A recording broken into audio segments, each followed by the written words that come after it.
comes with an 8-speed manumatic, as we like to call it, transmission. It has paddle shifters. Right now it's in drive. The car's making the shifts. I can tell it to downshift. It's in first, but watch. Once it figures out I'm not gonna like take off in it, it should shift back into third. I'll put it in manual now. I'm in third. I'm down in first.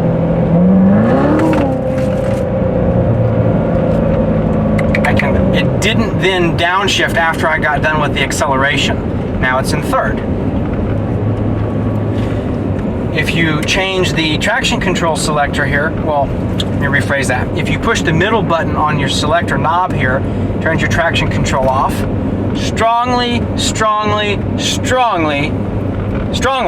do not recommend ever pushing this button. Every time I've ever tried to take off in this car, I've needed traction control. I've never been able to use full throttle or do a proper 0 to 60 because the tires come loose, which adds to the ridiculousness of this car. I mean, you'd almost be better off buying the regular Stingray. This is a track car.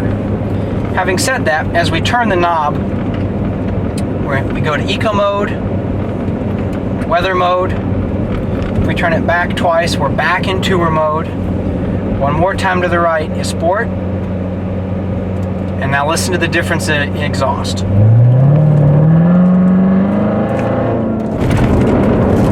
Much more aggressive sounding exhaust. That was about a 10 to 40 acceleration. I was in third gear and not even at full throttle. So you can imagine what a 0 to 60 on a track would look like. Then of course there is one last mode. That here is track mode, which I'm honestly scared to use off of a track. One cool thing is as you adjust, I'll wait for this car to pass here. Okay, I'll take this opportunity. I stopped the car. I was in third gear. It automatically put it in first gear once I came to a full stop. Now notice it's not upshifting for me. So in manual mode, it gives you almost complete control, but if it feels like you're gonna stall the car out, it won't let you. Case in point, I just shifted to fourth, it's gonna deny me the shift to fifth. Shift denied. So it gives you control unless you're trying to be stupid, and then the car says, no, that's bad for me. So another thing, as you change the selector modes, watch the steering wheel. We're in track mode. Very tight steering. I mean, I know you're not in the car with me, you can't feel that, but maybe you can see how crisp and stiff the steering is. Now I'm going to put it all the way over here in eco mode. See the wheel response? The turns are much smoother. When I shake like this, it's a lot more rocky. This car has magnetic selective ride control. Reads the road, I believe 1,000 times per second. Don't quote me on that, I'll look that fact up later. And adjust the suspension accordingly through the magnetic system. I guess one thing we can say about the Corvette here, we're just taking it for a spin, grab some food. You can drive it to go get a bite to eat late on a Friday night. I mean, it is still a car that you can drive around the city. Flooring it is absolutely out of the question. So while you can drive it to your favorite restaurant for dinner, it really belongs on the track. It's a track car, and that's something we'll explore tomorrow. I'll show you what I mean. But it's a bit ridiculous, which is part of the fun. If you can afford it, go for it. But personally, and I'm not a professional driver, but I want to be able to put my foot in the pedal a little more and get the exhaust sound. My experience has been with this car, just about the time you really enjoy the exhaust, you have to back off on it, just because it has, it's got a supercharger, and that supercharger kicks in extra 200 horsepower over the regular Corvette Stingray, which hopefully we'll be doing a review on soon. This is a family member's car, which is one of the reasons we won't be taking it to the track. But I'm thinking of buying a Corvette Stingray Z51 and it'll be a fun comparison to put, you know, this car up against that. The question will be, is that car so much more practical that it's actually more fun to drive around? We'll see. That won't be for a little while, but something to think about. In this part of the test, we're gonna take it out on the highway and see what we like and don't like about the car on the highway. Try and do a 0 to 60 test. Nothing track worthy, but just you know, like a normal person would do on the highway. Being safe, of course. Some places speed limit is 60 miles per hour. I'm gonna put that disclaimer out there. We'll also do a fuel economy test. See what she gets on the oh, if you hear that noise, that's the tires throwing the gravel up. We talked about that earlier. Anyway, as I was saying, we'll do a fuel economy test, see what the instant fuel economy is as we're just rolling down the highway. So you can see the car is choosing how to shift the gears. It's super, super mild-mannered. Okay, so here's an example of the blind spot. It makes you a little anxious when there's this big black thing in here and you really want to know if you can move your $90,000 car into the lane next to you, or if someone's passing you need to yield to them. So they could have designed that better. It's not the worst part about the car, but yeah, I don't really know that there is a worst part about this car. I mean, it's a great car. There's always going to be good and bad things about anything. Pros and cons, costs, benefits. The blind spot's one of them here, but it's not like, oh, I can't buy this car, I can't drive it. So okay, so we're cruising along right now at 67 miles an hour, 65 now. It's in V4 mode. I'm showing an instant of 31 miles to the gallon. Now I gave it a little bit of gas, it picked up into V8 mode and dropped down to about 26. I'm going to put it in sport mode. So it's still cruising at 67 here, and we're running about 27, it's saying right now. So you might pick up about 4 miles to the gallon in eco mode versus V8 mode. But even in eco mode, there's still plenty of power on tap. So, yeah, I'm pretty sure this car qualified for the gas guzzler tax, but the highway fuel economy is brilliant. The engine has enough power, and it's geared with an 8-speed transmission, so that I'm doing 57 right now, and I was running like 1,200 RPM. So you can definitely make a road trip in this car from a fuel economy standpoint. As a daily driver even, the fuel bill could potentially not be that bad, but let's be honest, I mean, who doesn't want to hear some?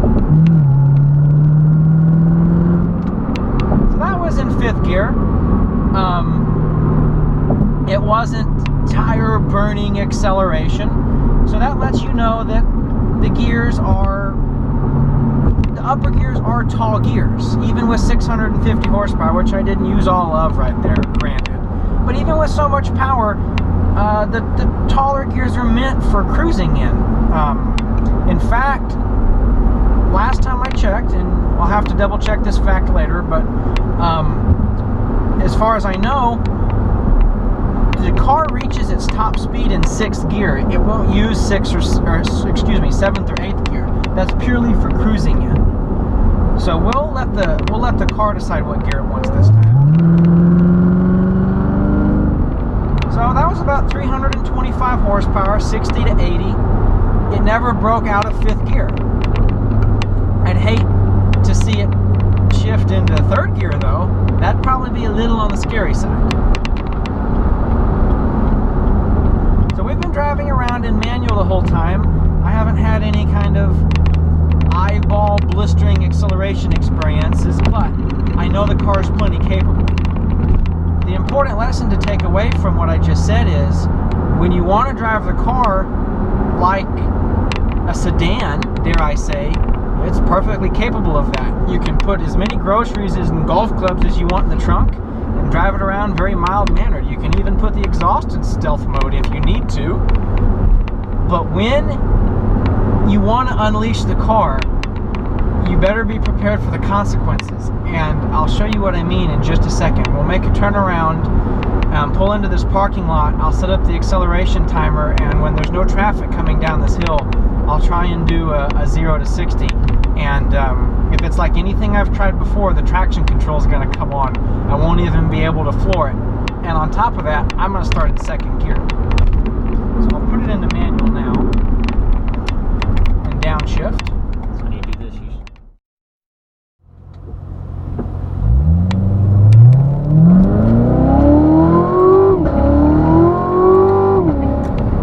Woo, 5.5 seconds, and that was all that I wanted out of it.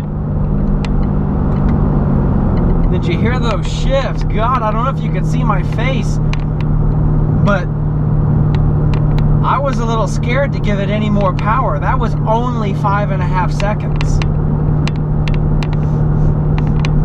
And the adrenaline is leaving me speechless.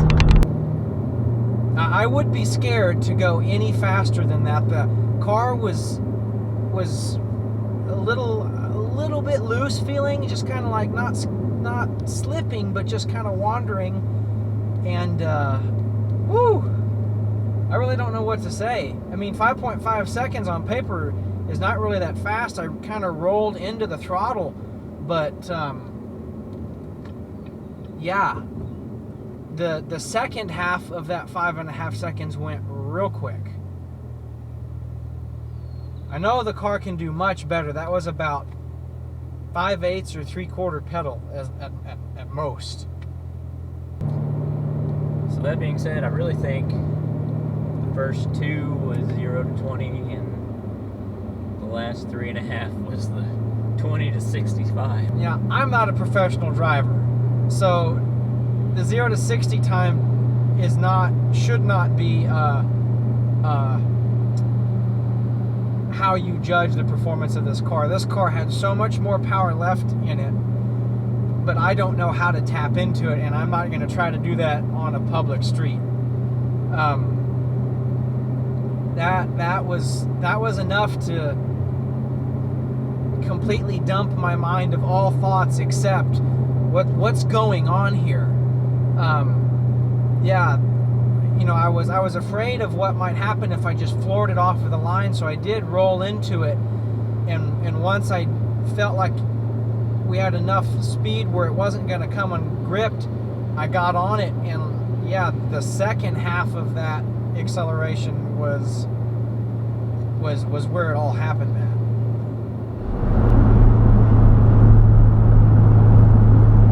Gee, Merry Christmas. Woo. That was awesome. Should we try it again? I really think the most difficult part of the car is not... I don't think the problem is getting it to accelerate once you're moving. I think it's getting it started without losing the tires. The reason I was dumbfounded and at a loss for words a second ago is because once I had the confidence that the car wasn't gonna wipe the heck out, and I got on it, the acceleration was so absolutely brutal. I mean, I can't think of a different word or a better word to describe that. I mean, just... Well, and it's unbelievable, because I wasn't pushed back in the seat until you hit 35. Yeah. And then, I mean, you hit about 3,500, 4,000 RPM, and I got pushed. I've been faster 0 to 60 in a Mustang. Just a 5-liter 2015 stock Mustang. I did 5.1. But I had my foot on the floor, and the car never acted like it was going to get away from me. Okay, we're going to try this one more time.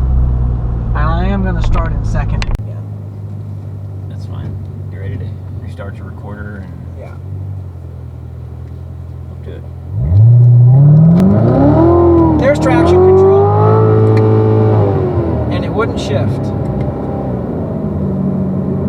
Woo! Alright, so there you have it. I got on it too quick and traction control did its thing. I hit the paddle shifter and yeah, it wouldn't have any of it. So we're gonna do one more try on that, and then it's gonna get dark. So yeah, I got on the car. I intentionally tried to do the opposite of what I did last time, and the car lost control. So that's what I was saying at the beginning of this review, 30 minutes worth of filming ago. The car says 2.95 seconds on paper, but in what world is that actually possible to do? So my argument is for being able to use the throttle band, and for actually getting 260 quickly, the regular Corvette, the Stingray, might actually, in the hands of a normal, everyday consumer, make more sense. This car is a race car. You can drive it to the grocery store, yes, we've established that, but it is a race car. It is not a sports car. It is a race car. The whole benefit of power doesn't come from 0 to 20. It comes when you're trying to go faster, when you're trying to speed up faster. You can do start your recorder, restart your, and reset your timer. Okay. Second gear.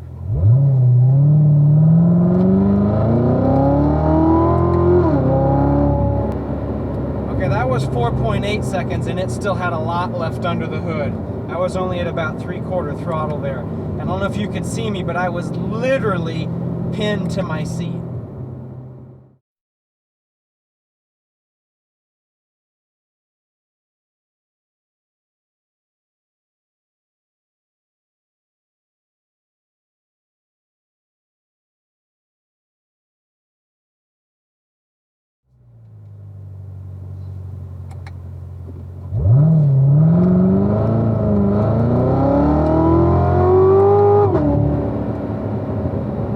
That was 5.1.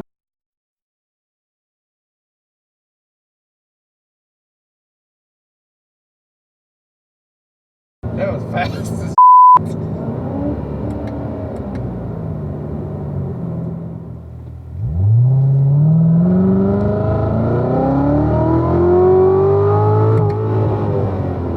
About right. Did about a 4 maybe. 3.5 seconds. So that kind of highlights my point there. I got every ounce of acceleration I could out of second gear.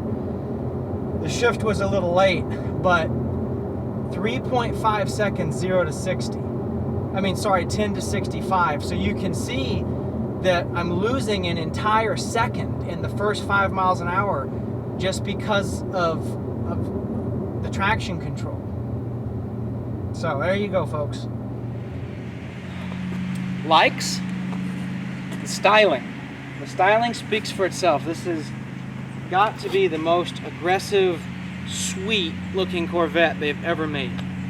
The attention to detail just in all of the lines is, I don't want to use the word brilliant, but it's quite possibly brilliant.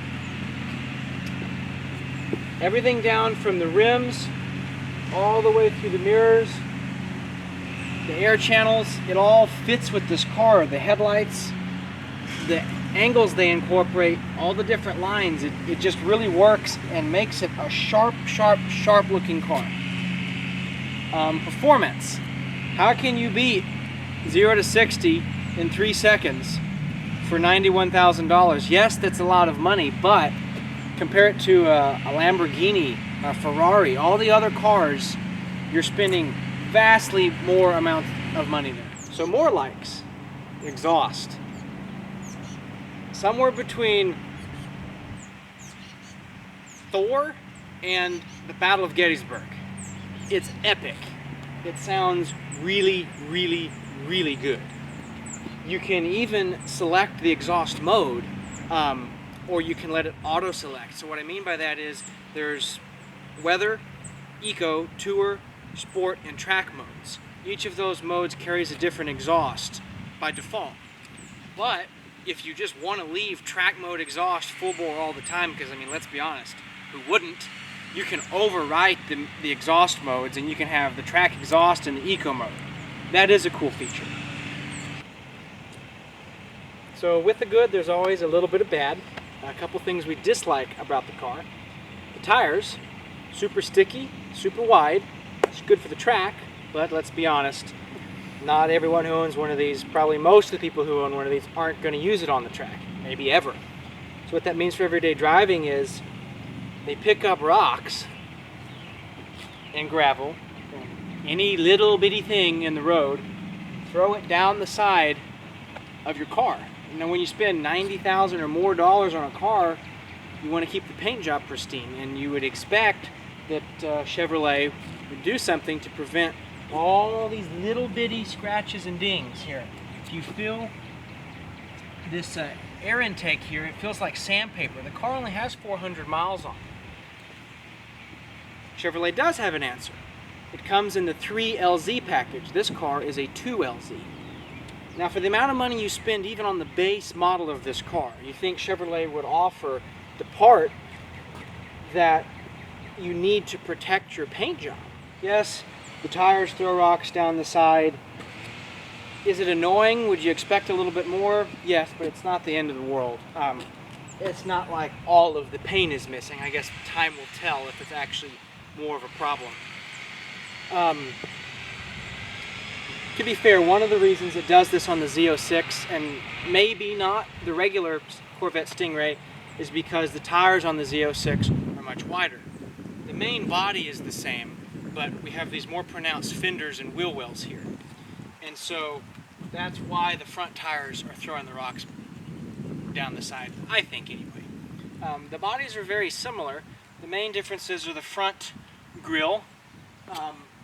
More pronounced spoiler is standard. Obviously the Z06 area here, the bigger tires and special rims, the badges.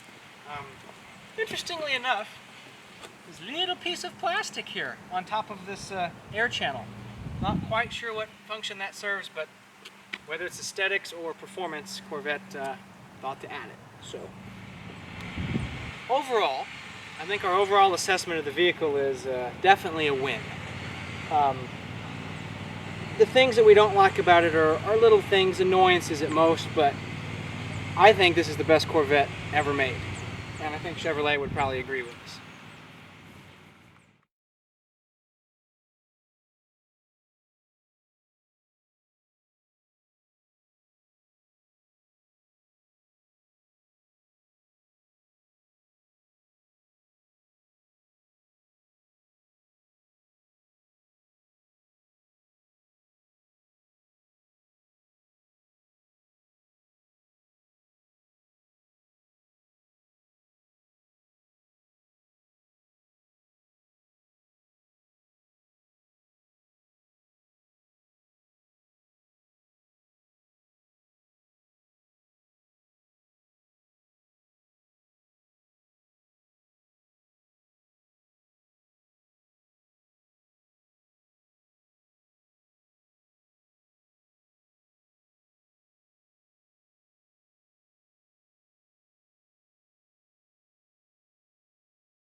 The tires are awesome for the track, super wide, super sticky. The guy's back, weed eating. This guy. So with the good, there's always some bad. A couple dislikes about the car. Damn you, weed eater man!